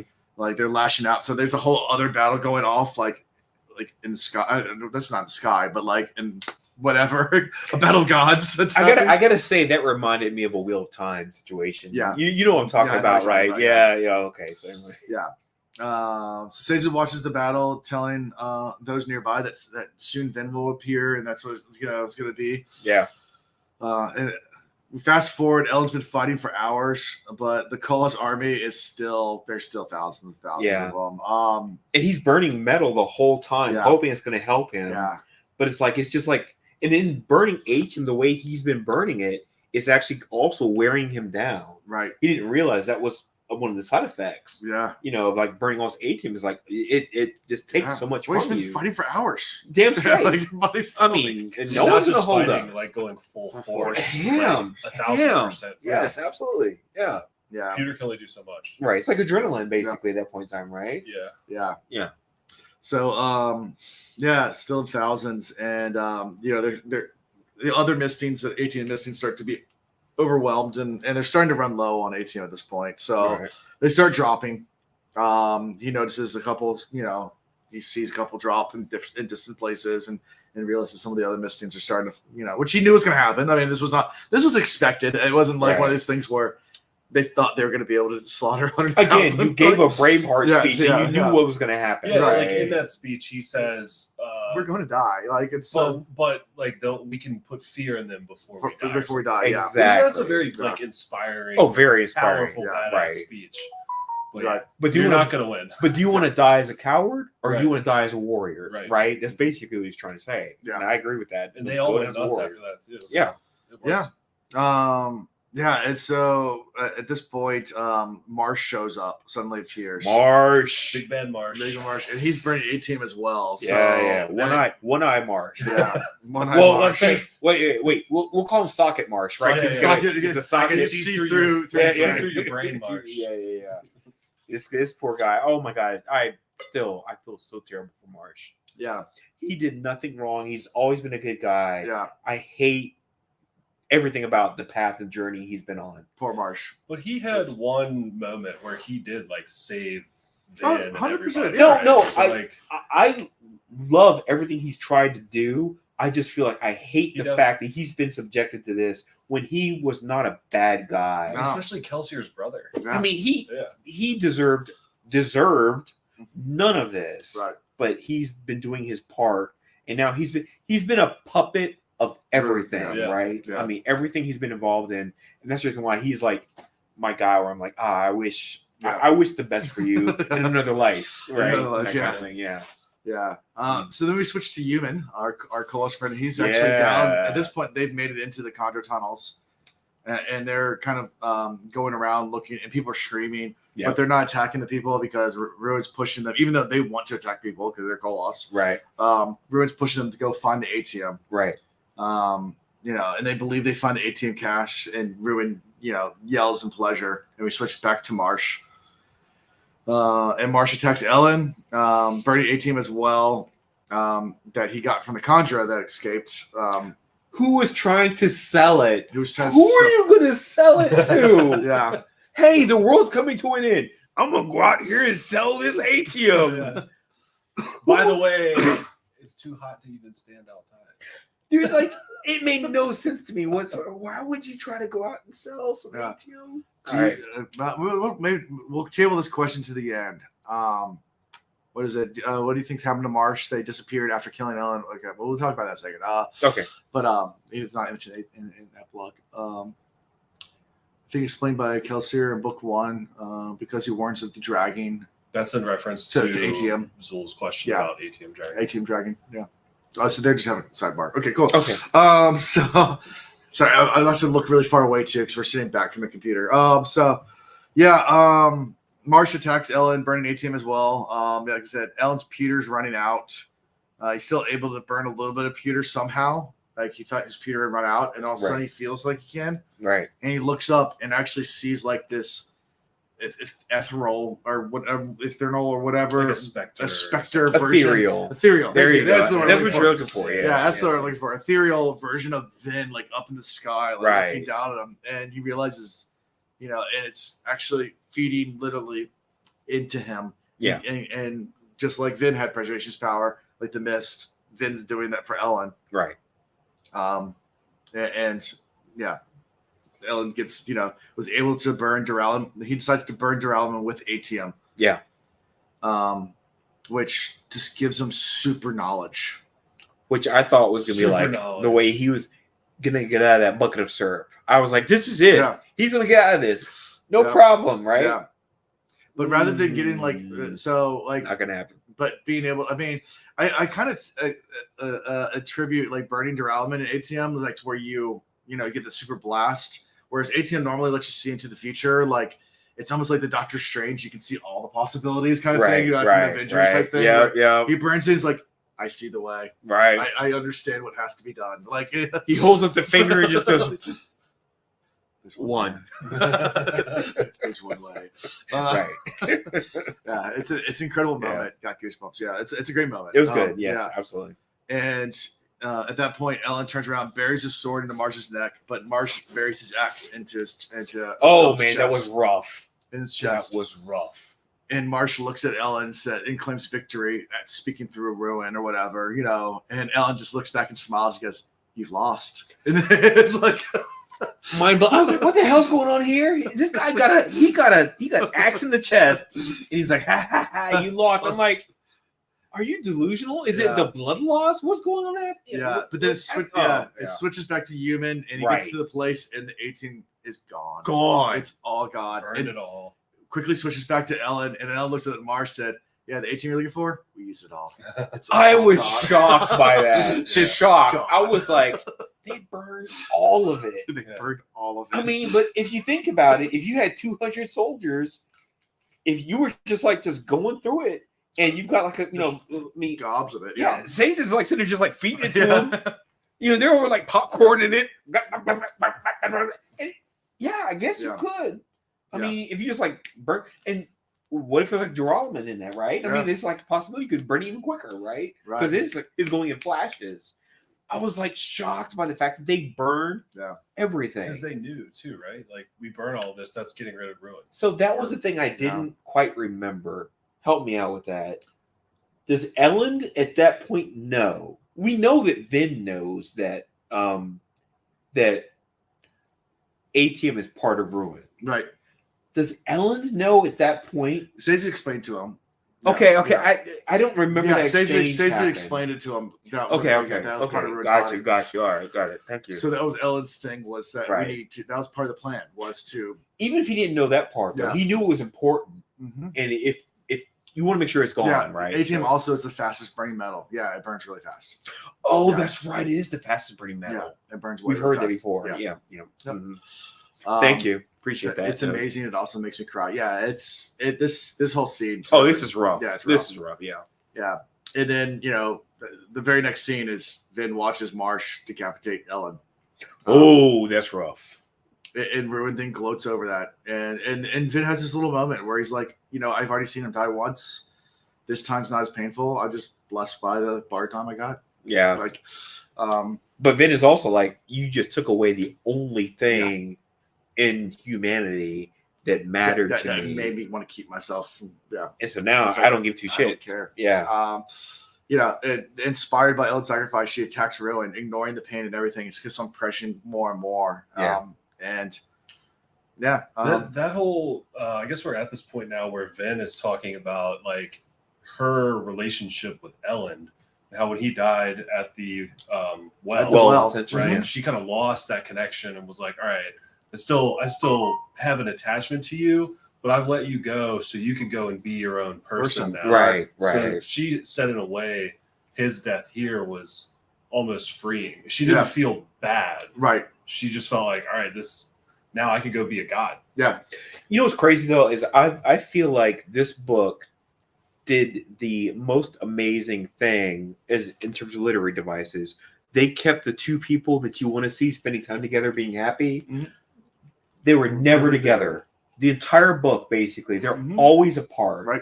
And it's like you just have this hope for that, that reunite. Yeah, for them to reunite. Never occurs. Never happens. And you hold on hope they're gonna get back together and it's gonna be happy doody. Yeah. Nope. Never gonna happen. The entire book, even up until the very last chapter, you're just hoping for it, and he just snatches it from you. Yeah. Like the moment he decapitated the chest, the axe in the chest, I was like, oh, it's not looking good. Yeah. Decapitation, I was like, oh, they're never getting back. That kind of messed it with me a little bit. So yeah. But it's saying, but like when Vin's saying like she's okay, I was like, all right, well, if she was really sad and messed up about it, that would suck. But I mean, she had every right to be. You hold on to hope. Triggered. Hashtag hate hope. Triggered. I did have hope, though. I will admit that I had hope. Yeah. But yeah, so at this point, Vin pushes into Ruin and just keeps going through the pain to the point where she kills herself and Ruin. And Ruin. Crazy. Yeah. And just destroys both of them in the process because of the nature of the opposite forces of preservation and Ruin being pushed into each other, it actually just destroys the vessels. It's water and fire. The vessels of both of them. Right? I mean, you can't have them. And destroys both of them. Mm-hmm. Yeah. And that's how we end this chapter with her just, Sanderland. There it is. Yeah, so they moved to chapter 82. Yeah. So once Vin died, the end came quickly. We were not prepared for it. Even all of the Lord Ruler's planning could not have prepared us for this. How did one prepare themselves for the end of the world itself? And we're in Sage's point of view. That epigraph made it seem like the world was going to end. Well, it kind of was, because once the sun rises, they're too close to the sun, everyone's going to burn up. Everything, because she had to, that's right, she had to rotate the Earth of the planet, so that way the sun was not there. Yeah. But still, the sun is still beating up the planet on the other side. Yeah. You just delayed the inevitable. Right. So yeah. Caesar remains at the cave entrance, and Demu's there, who is badly injured. He's missing a hand. But Demu survived. He was able to get back. I forgot that he was lost a hand. That's right. Yeah, he lost a hand. Yeah.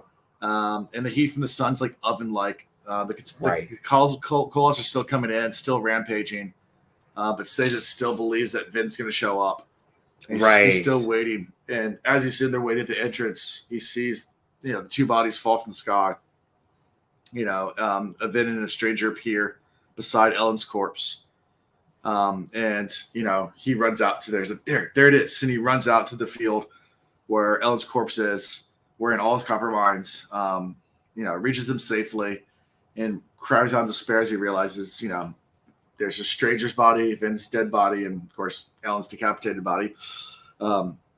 He's upset, obviously, understandably, distraught. Yeah. And notices a little bit of white mist coming out of Vin's body. Right. And he touches it and immediately starts to pour into him, and he he stops himself and he's like, okay. And then he sees the black smoke coming out of the stranger's body. Right. And he touches that too.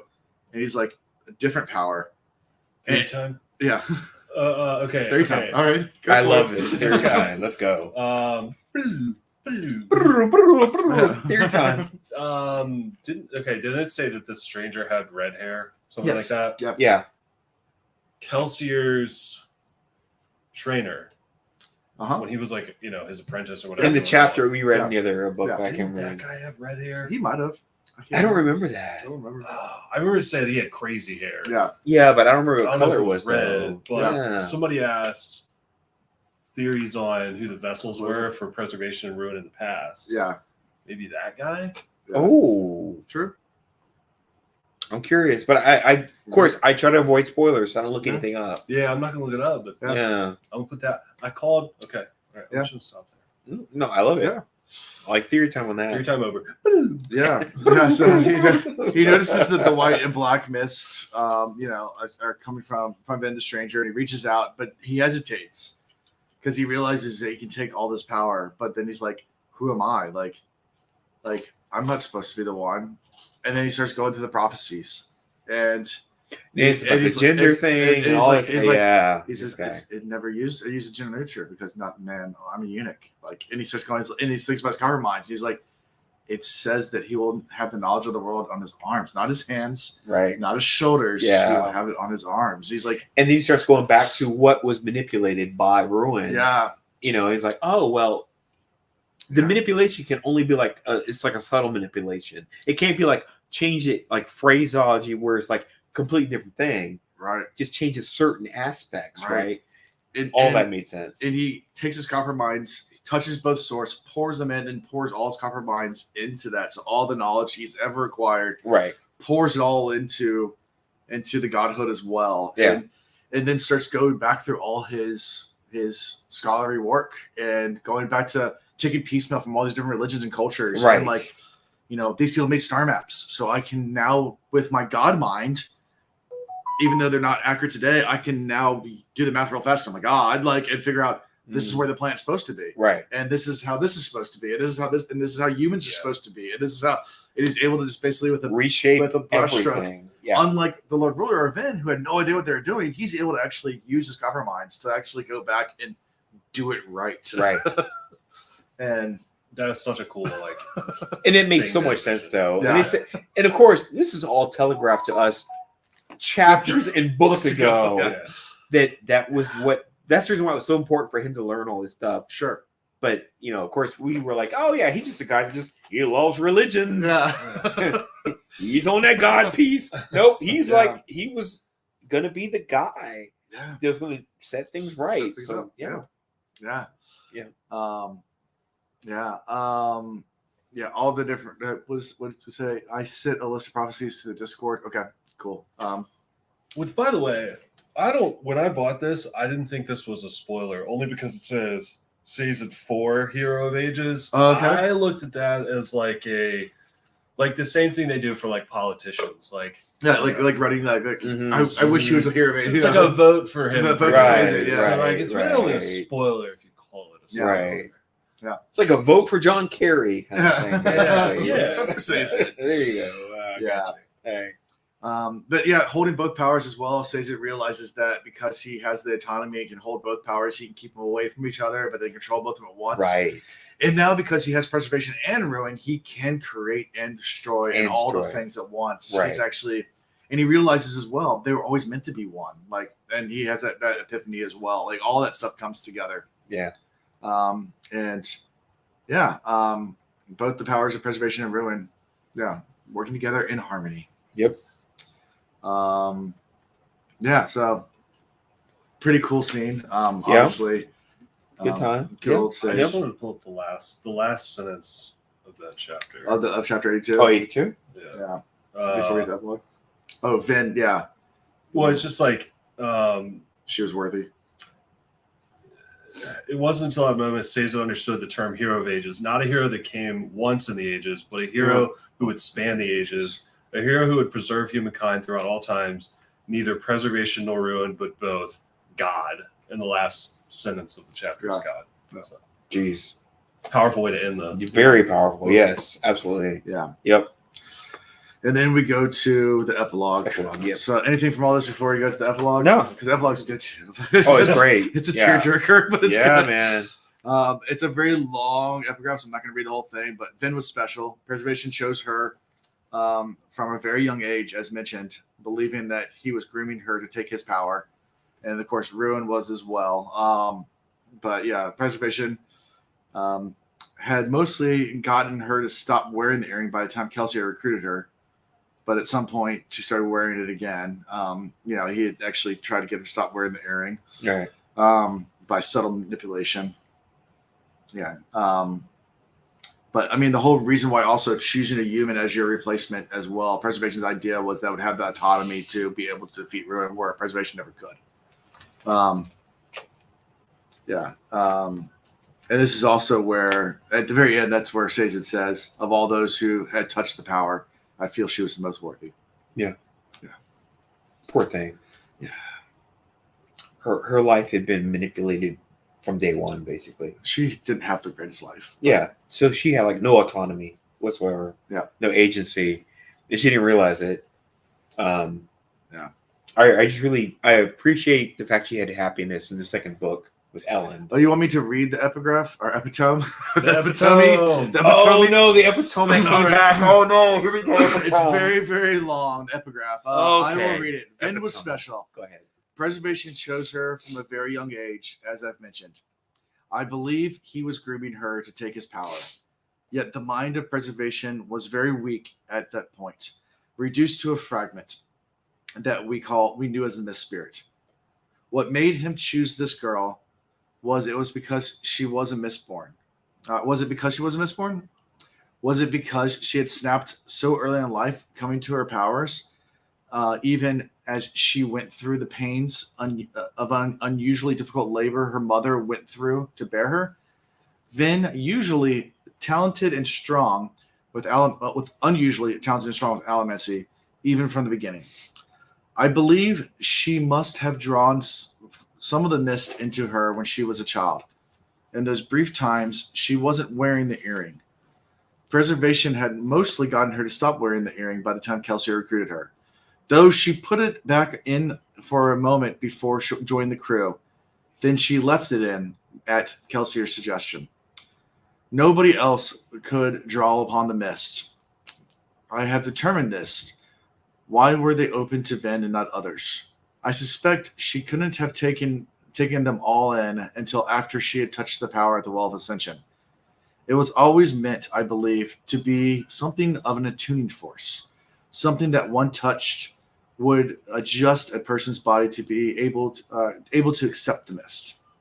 Yet she did make use of the small crumb of Preservation's power when she defeated the Lord Ruler, a year before she began hearing the thumping of the power's return of the well.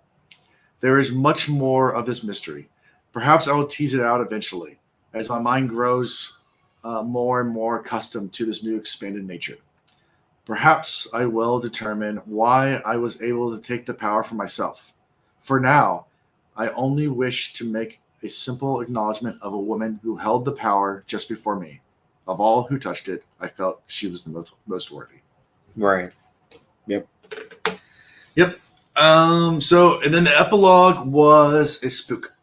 So Spook wakes up, completely healed. Yep. Completely healed.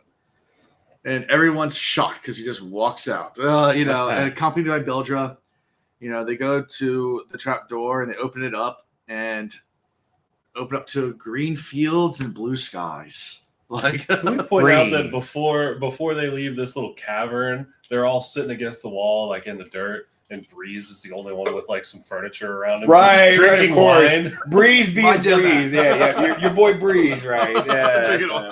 yeah. Yes. Breeze is still breezing. All right. Yep. I feel like he's just got a desk and a chair and a bottle of wine with him at all times. Of course, Yeah. all times. Yes, Yeah. absolutely. Not just any bottle of wine, like a Bordeaux or something like that, right? That's Breeze. So they go out and they find the green field and the blue ashless sky, and they look at the colors and they're just like, what the hell is this? And then even Breeze is like, I mean, she was always odd. I mean, why would you make it this color? Like this is weird. Like look at these colors. Yeah. Orto's gone without a trace. Like there's nothing there. Right. All these different places where everyone in the caverns, they've all been moved close together, so they're all exiting out right next to each other. Like they're surprised because like they get out and he looks over and sees someone on the horizon. And it's like it's Ham, and like runs over. He's like, "How'd you get here?" And finds Ham with Demu, and sees also Ham's family shows up.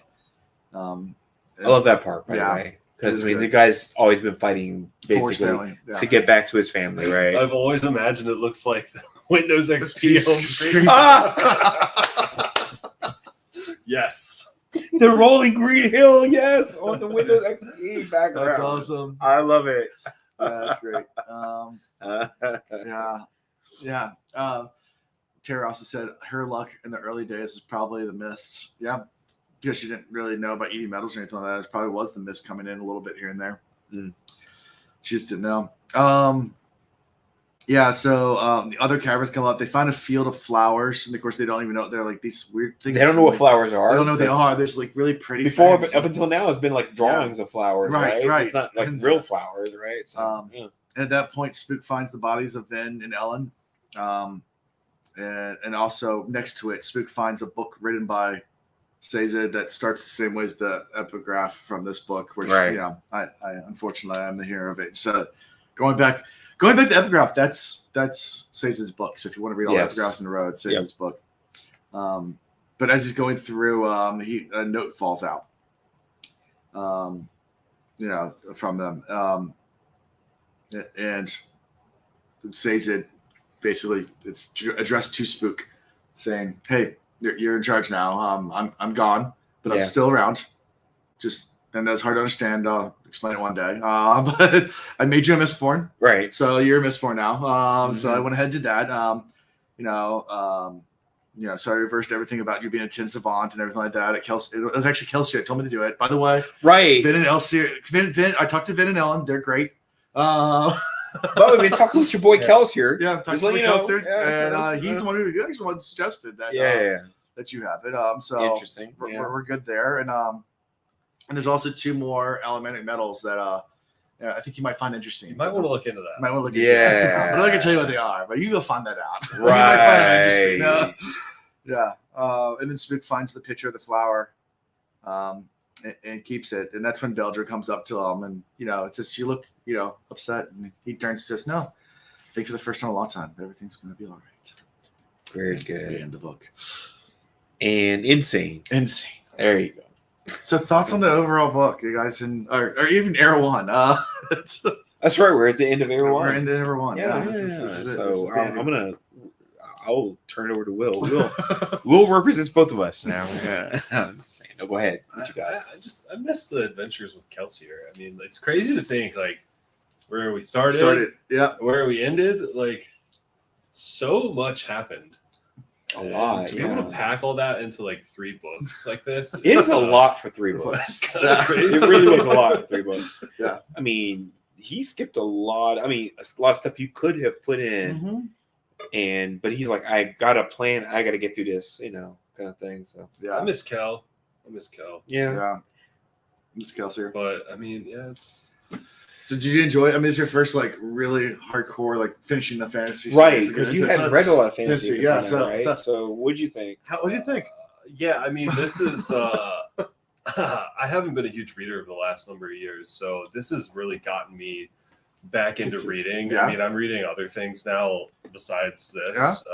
So from that perspective, I guess this has really given me back an appreciation for good writing. But it's also kind of opened my eyes to like, I guess the science fiction, genre. It's fun. I mean, I've always loved. I mean, I grew up middle school playing this game called Ultima Online, which was like a medieval RPG, RPG. And I think when I was younger, I always like fantasized like, wow, it'd be really cool to like, maybe not like all the diseases and bad shit, but like the struggle aspect, like farming off the land and simpler times and stuff like that. Right. I still to this day fantasize about, getting a farm and just kind of living off the land. So this takes you to a place that it's not easy to always go to in modern, the day-to-day that we live in right now. Right. So, it's a fun transportational vehicle, I guess. I'll say it. Gotcha. Still wants to know, I think this is a really hard way to read a book. We're reading a couple of chapters at a time. Has it been hard to adjust to that? Yes, because when I get into a situation, and I'm not answering for y'all, I'm just saying for me, it was really hard for me because when I get into something, I have to know everything about it, which means I need to read quickly, get to the next chapters, etc. Having to stop and pause, that's challenging. Knowing a Saint Lance is coming, and then being told we have to wait until next week. So, Alonzo, you guys have to wait until the 20th. I'm like, oh, God, fuck, damn. It's literally like a TV show. Tune in next week. Right. That's exactly right. I'm like, I want to know what Alex P. Keith is doing now. Anyway, but for me, the thing I really wished I said it earlier in this episode, is I wish I got to see more happy Vin Ellen time. Yeah. Because they were always either they had just gotten together, and then it was always they were under the subjugation of someone trying to assassinate him, or her having to go off and be like the amazing person she is, Ellen coming to his own. Yeah. And it's like I just really wish there was a little bit of time where they actually get to be happy. Oh, dude, I would have loved that. One chapter of them just date night, Ellen and Vin. I would have been all about it, but no, you just don't get that. So, but the fact that they're two, the two of them were so altruistic. Yeah. Love that about the two of them. Yeah. They were more than willing to sacrifice their own happiness and selves for everybody about them. Yeah. And that's a life goal, right? Oh, sure. So, yeah. Yeah, there's a lot of philosophical moments in Sanchez' writings. I mean, you can pull a lot of things. Oh, absolutely. Themes and things like that from. Yeah, and there's so many, by the way, loose ends in this book where, what happened to the Koloss, right? Did they get obliterated? Yeah. We don't know. What happened to the Kandra? Because they didn't all pull their spikes out. Nope. So there's so many loose ends, and I'm like, I don't know if that leaves things open, and I want to know. So I'm not going to ask you to ruin it, because maybe there's a book that comes out that explains it, and maybe it's not going to happen here. Yeah. So a couple of things. People say predictions, ? Any predictions on what happens to this world now? To this world? Well, now everything's all hunky-dory. Because now we have one person that has the power of ruin and preservation, right? He's going to want to do all good, but there has to be the reverse or the flip side of something bad, right? It's going to happen. So that's my prediction. There is there's got to be some other bad stuff that's going to happen. So yeah. This is the moment of the Matrix when Neo puts on the sunglasses and they start playing Rage Against the Machine. Yeah, and he can see them a different way, right? Yeah, they're all just binary. Or whatever. It's like ultraviolet light kind of response, right? Where he sees on a different spectrum. Yeah, man, I feel my on prediction that. is I'm gonna have another margarita and listen to some Rage Against the Machine. Oh yeah, that's happening now. So Marsh. So now it can't happen. Marsh question mark. Oh, Marsh, I want to know. So many loose ends.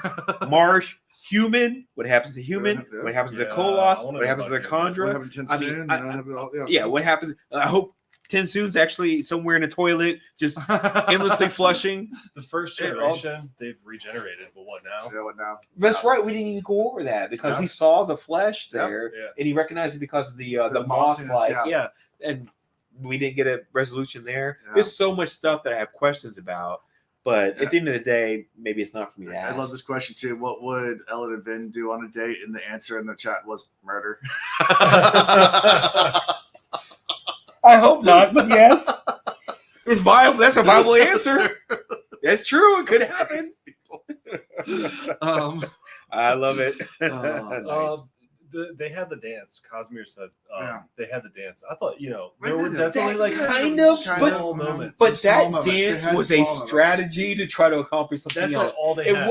It wasn't like they were at that dance. And I'm not trying to refute the dance being a date. Yeah. I'm just saying that it had an ulterior motive to be at the dance.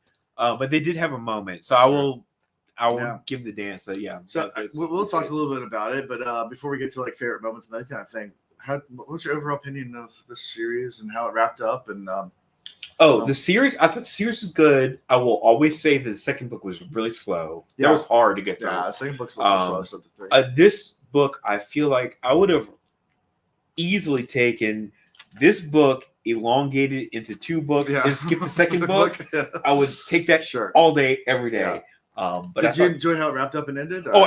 I feel like the writing was good because every moment where I thought I knew what was going to happen, it just came out. It just pulls the carpet out from under you every time. It's like, nope, that's not what's going to happen. Oh shit, really? And I was like, oh, I know what's going to happen. Nope, pull the carpet out from under you again. I knew Caesar was going to be important. It's true. We all knew that. Cosmic Connections does say that. The Well of Ascension second book is better on the reread because you see all the little nuggets and stuff. That's true. That's probably really true. Is that there's probably a bunch of stuff when I reread that. Yeah, I'll be like, this is like all the stuff. That's if you've got insider knowledge. If you don't have insider knowledge, it's rough. It's a rough read. Yeah. It's a lot of exposition and a lot of stuff that just you don't understand at the time. So that means you just forget it or you just don't care about it. Yeah. So yeah, indeed. But I thought it was great. I like the series as a whole. I'm looking forward to the next era. Next era. Next book, Cosmere book. All the grass and the flowers really gives me a lot of hope for the future. I hate you. I had to do it. I hate you in your face. I hate you in your face right now. Look, this guy. So, any particular favorite moments that stand out from the books? Someone asked that too. That's a good question. Favorite moments. And there's a lot of them. There's a lot of good little. I would say anytime that Ellen came into his power, and was able to fight or whatever. I love those moments because it's like when Vin got her powers and was able to do things. But I liked something about Ellen being able to do it. He just came into it and he's like, "Oh, I can be Superman now." Yeah, I like those moments a lot. So it's there's a lot of good moments. One, I guess, gosh, there's so many. Breeze, when you realize there's a moment when you learn about Breeze and why he is the way he is in terms of that's a great caring for people. Oh yeah, being an asshole. Yeah, to where it's almost like a handicap to himself. Right. But God, there's so much more to Breeze than what you think. Yeah. And then you dig down. It's like he really cares about everyone. Yeah. He doesn't he puts it in the air like I don't really care, whatever. But really, he's a genuinely good person. Right. Yeah. There's so many more I could go on, but we'll go with that. I think it's a good idea. So rather than 2, let's do your second suggestion. Rather than just doing a favorite character for this reading, because obviously there's just you can just say Caesar, and that's fine with me. But if you talk about the top 3 for the whole series, for the whole trilogy, who are your top 3 characters? Top 3 for your whole entire. That lets you kind of give a little softball answers with ones that are obvious, but then maybe someone that's not necessarily top 3 characters from the whole series. And there's a lot of them that you could choose from. That are great characters. I've got 2. I'm trying to think of the third. I got one for you, and if you don't say, I'm going to hit you over the head with. Well, for me, Overseer is definitely one. I like. Okay.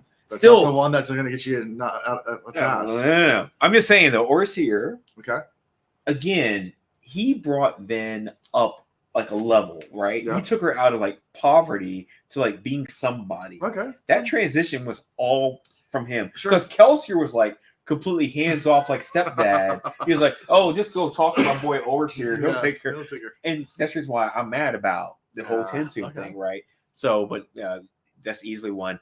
Sazed, this little hanging fruit. I know, but Sazed's great. But Sazed's great. Sazed's so good. And the journey, the hero's journey that he goes through, because he has this moment of doubt. And when I say moment, we're talking a long moment. We're talking about years of doubt. You got fight about you.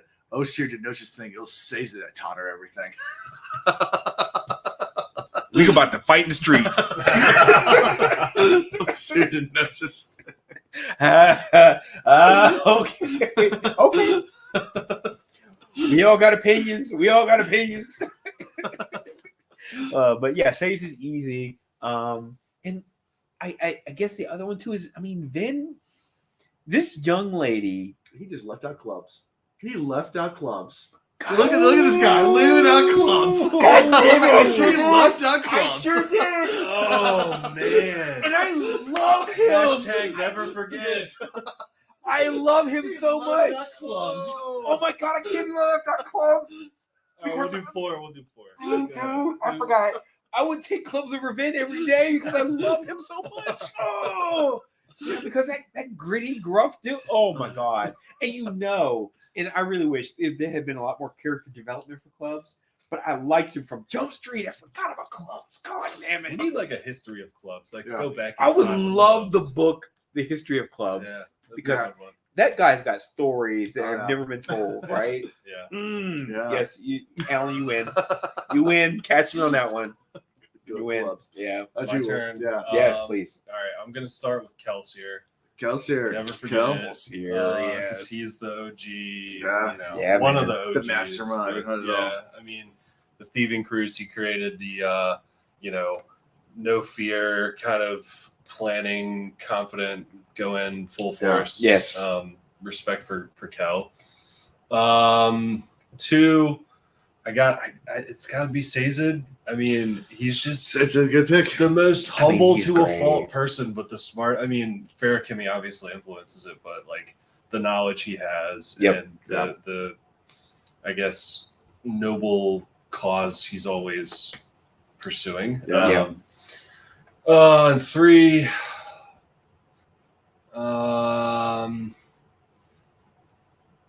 I'm gonna go with Spook. Spook. Go with Okay. Spook. That's You know, a good pick. I Yeah. like it. another kind of like rags to Yeah. now Comes from total the street. badass. Yeah. He Yeah. had a rough. He was a start. throwaway character Character. at the beginning of the book, Yeah, right? 100%, I yeah. mean, and Yeah. then he became like somebody Yeah, Yeah. by the end. So that's a great pick. I love that. Mistborn pick. is. Let's the bonus. Yes, Born as. absolutely. Good deal. Yeah, for me, it's always Breezy number 1. Hey, My Blue Breeze. your boy Breeze. I love it. I love Breeze. Yeah, Saze is always in my heart. Always love Saze. Saze Every is time great. I've ever read these books, Saze, it's amazing. Yeah. And then the third one I can give to anyone. Docs, Ellen, then Docs is a good one Docs is too. good. Yeah, Docs. Even Demu, Ham's great. Demu is great too. Yeah, you got so many options. There's so many options you can pull from. It's tough to. Can we do like asterisks for like human too? Human, Like, yeah, I mean, I yeah. feel like Yeah. he means well. But Yeah, just, right, it's just right. stupid. He's a victim of He's circumstances. misunderstood. basically, He's right? misunderstood. Yeah. Good deal. Allomancy, Farrakimi, or Hemalurgy? Allomancy or Farrakimi. I don't know. Hemalurgy's no. Oh, no, not the Hemalurgy. choice? Yeah, which one's the best? Which is the best? Okay. It's basically between Allomancy and Farrakimi. I'm going Farrakimi all day. I gotta say the same thing. I like Farrakami better, right? I love Sazed.